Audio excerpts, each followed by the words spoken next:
Kayak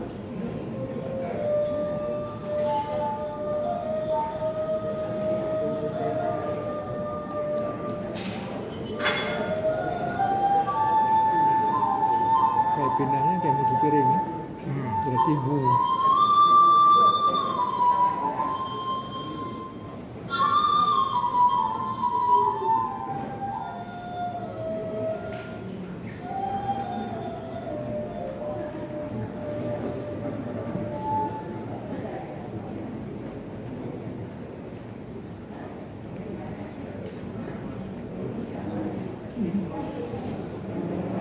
Tidak boleh lupa.